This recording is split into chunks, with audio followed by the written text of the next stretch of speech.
नमस्कार, मैं रचना शर्मा। चढ़ती कला टाइम टीवी देख रहे सभी दर्शकों का स्वागत करती हूं। आप देख रहे हैं हरियाणा न्यूज। समाचारों की शुरुआत से पहले एक नजर आज की मुख्य सुर्खियों पर।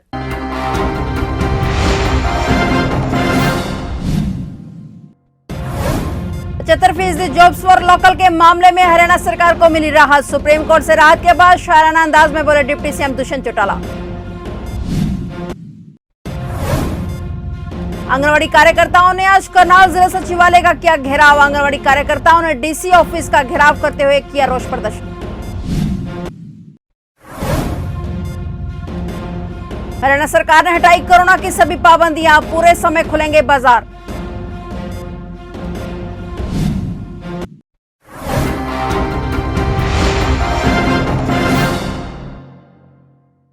और अब समाचार विस्तार से। हरियाणा सरकार को अब सुप्रीम कोर्ट से बड़ी राहत मिल गई है। सुप्रीम कोर्ट ने स्थानीय उम्मीदवारों के लिए प्राइवेट सेक्टर की नौकरियों में 75% आरक्षण पर लगी रोक को रद्द कर दिया है। हाईकोर्ट के 1 महीने के भीतर इस मुद्दे पर फैसला करने के लिए कहा गया है और राज्य सरकार को फिलहाल नियोक्ताओं के खिलाफ कोई कठोर कदम नहीं उठाने का निर्देश दिया गया है। हाईकोर्ट ने इस कानून पर रोक लगाने का कोई कारण नहीं बताया है। वहीं इस फैसले को लेकर हरियाणा के डिप्टी सीएम दुष्यंत चौटाला ने कहा है कि युवाओं के अधिकारों की लड़ाई 75% जॉब्स फॉर लोकल के मामले में हमारी फिर जीत हुई है। माननीय सुप्रीम कोर्ट ने बड़ा फैसला देते हुए कानून पर लगे स्टे को हटा दिया है। उन्होंने कहा कि मैं सभी को विश्वास दिलाता हूं कि यह कानून सभी के हित और इस पर राजनीतिक मंशा में से अड़ंगा नहीं लगना चाहिए। और इसके साथ ही उन्होंने शायराना अंदाज में कहा कि हम मंजिल नहीं चुनते रास्ते आसान देखकर, हम छोड़ते नहीं है कश्तियां तूफान देखकर।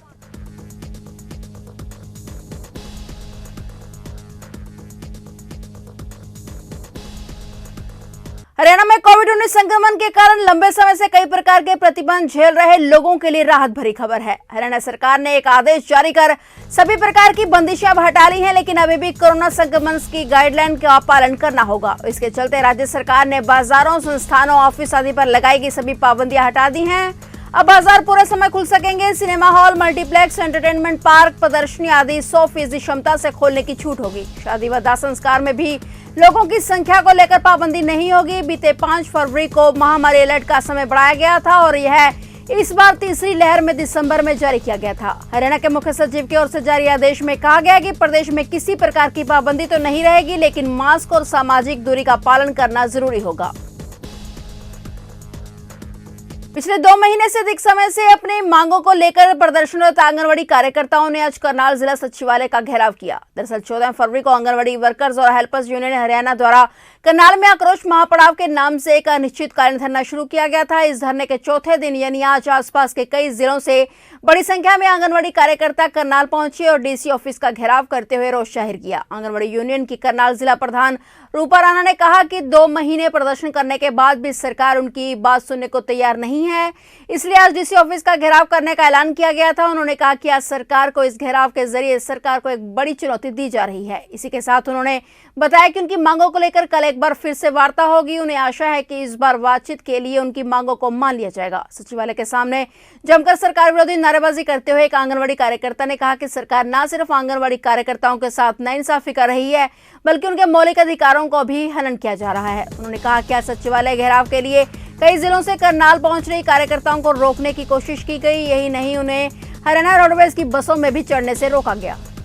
आज की जो हमारी रणनीति है, यहाँ 4 जिलों से आंगनबाड़ी वर्कर यहाँ पे आए हैं और करनाल डिस्ट्रिक्ट पूरा आज यहाँ आया हुआ है। तो आज हम डीसी का घेराव करेंगे क्योंकि हमारी जो इन्होंने हमारे साथ दमनकारी नीतियाँ अपनाते हुए हमारे पास साथ मुकदमे दर्ज किए गए हैं हमारे ऊपर और जो हमारा टर्मिनेशन किया हुआ है, आज हम इस मुद्दे को लेकर डीसी साहब का घेराव करेंगे। हरियाणा के अंबाला छावनी में आशा वर्कर संघ ने धरना करने की कॉल दी थी, जिसके तहत पूरे हरियाणा में डिजास्टर मैनेजमेंट और एस्मा लागू की गई है, जिस पर पुलिस प्रशासन अंबाला छावनी में जगह जगह बसों की चेकिंग की जा रही है ताकि किसी प्रकार की कानून व्यवस्था ना बिगड़ सके।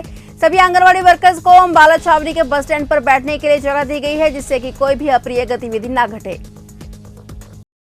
कानून व्यवस्था की ड्यूटी है और जो आज आशा वर्कर जो यहाँ पे इकट्ठी हो रही हैं अपनी मांगों को लेकर के, संविधान में सभी को अपनी बात कहने का अधिकार है संवैधानिक तरीके से। कोई किसी प्रकार की कानून व्यवस्था ना बिगड़े, उसको लेकर के हमारी महिला पुलिस यहाँ पे मुस्तैद हैं, ताकि कोई भी किसी प्रकार की अप्रिय घटना ना घटे। उनको बस स्टैंड दिया गया है बैठने के लिए। बस स्टैंड में उनका एक स्थान है, वहाँ वो जाके बैठ सकती हैं।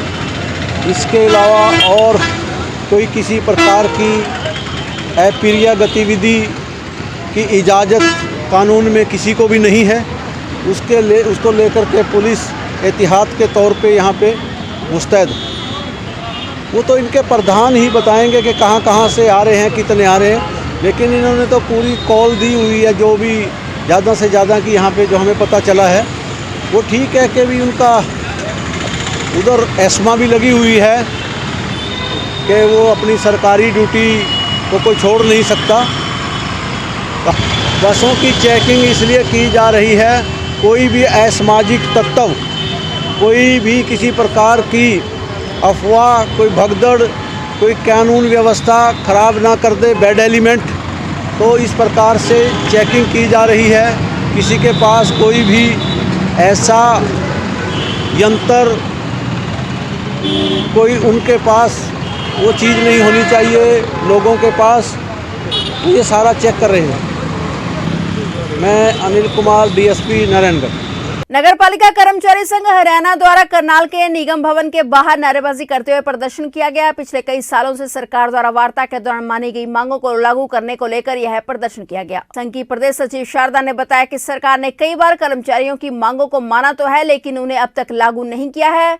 संघ के अधिकारियों और सरकार के बीच अंतिम वार्ता पिछले वर्ष 27 सितंबर को हुई। सचिव शारदा ने कहा कि उनकी मांग है कि अन्य विभागों की तरह नगर पालिका संघ के कर्मचारियों को भी कोरोना काल में मृत्यु होने पर 5 लाख रुपए मुआवजा देने का प्रावधान लागू किया जाए। इसी के साथ ही कर्मचारियों को प्रतिमाह 4,000 रुपए जोखिम भत्ता और अग्निशमन विभाग के कर्मचारियों को 5,000 रुपए भत्ता दिया जाए। और इसी के साथ उन्होंने ये भी कहा कि प्रदेश सरकार अग्निशमन विभाग को नगरपालिका कर्मचारी संघ से अलग करने की रणनीति बना रही है। सचिव शारदा ने कहा कि सरकार कर्मचारी संघ की एकता को तोड़ना चाहती है, इसलिए आज इस प्रदर्शन के जरिए अग्निशमन विभाग को कर्मचारी संघ से अलग करने का भी विरोध किया जा रहा है। उन्होंने कहा कि पिछले कई सालों से संघ अपनी मांगों को लेकर प्रदर्शन कर रहे हैं, लेकिन यदि सरकार अब भी संघ की मांगों को नहीं मानती है तो आने वाले समय में इस प्रदर्शन को प्रदेश स्तर में जोरों शोरों से किया जाएगा, जिसका खमियाजा सरकार को भुगतना होगा। तो हमारी सरकार से 3 बार वार्ता हुई है और 2018 से लेकर अब 2022 आ गया। हमारे को हर बार जो है ऐसे ही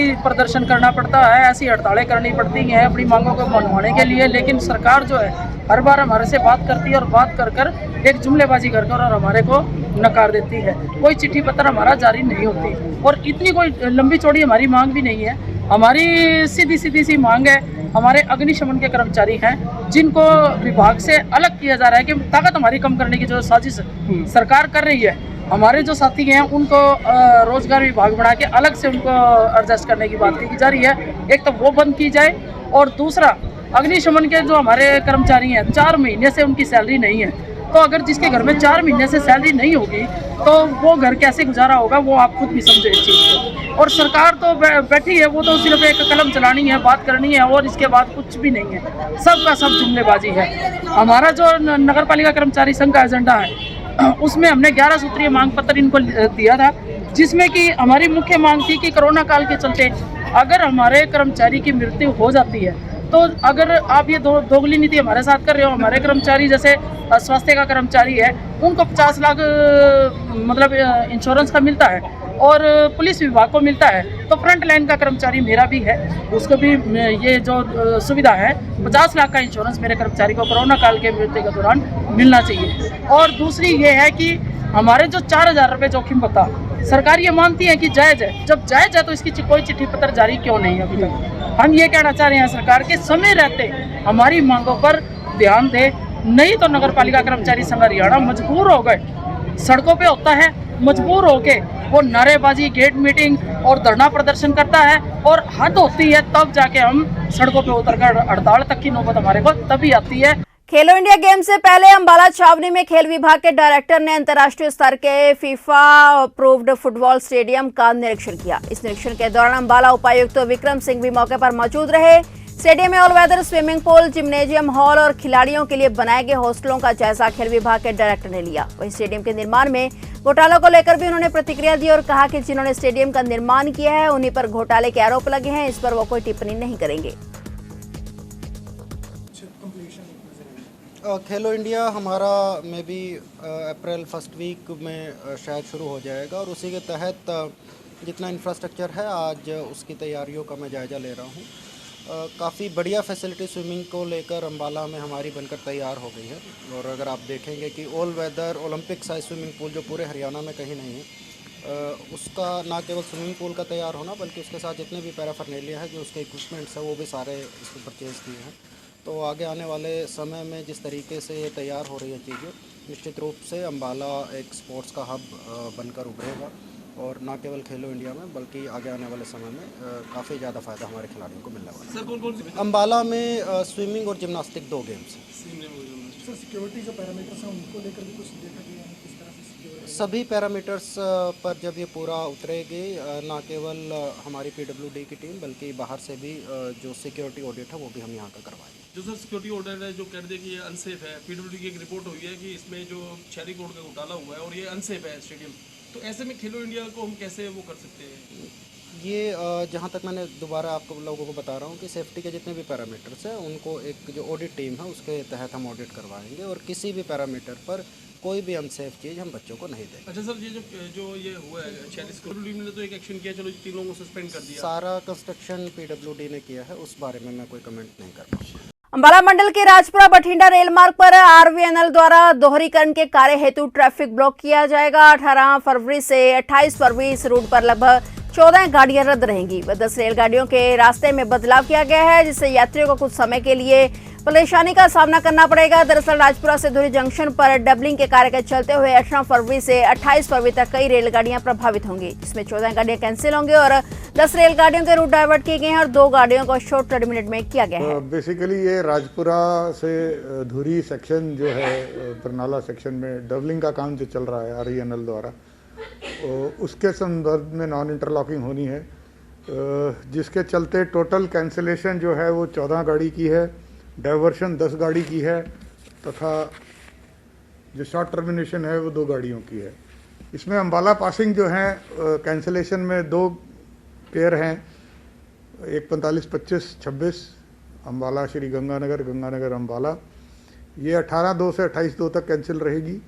दूसरा पेयर जो है एक 4507 4508, ये भी 18 से 28 तक कैंसिल रहेगा, दिल्ली बठिंडा वाला।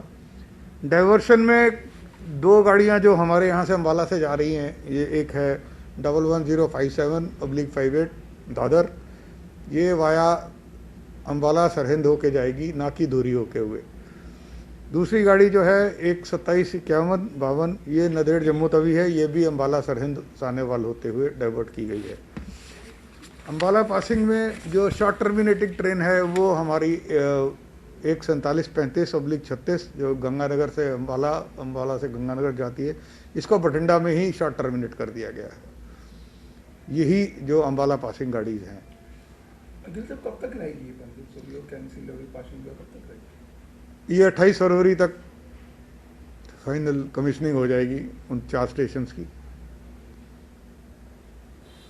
घर में घुसकर 2 ठग महिला को सम्मोहित करके उसके हाथों से सोने की चूड़ियां उतार कर ले गए। घटना बल्लभगढ़ के कुम्हारवाड़ा की है, जहां 2 लोगों ने इस घटना को अंजाम दिया।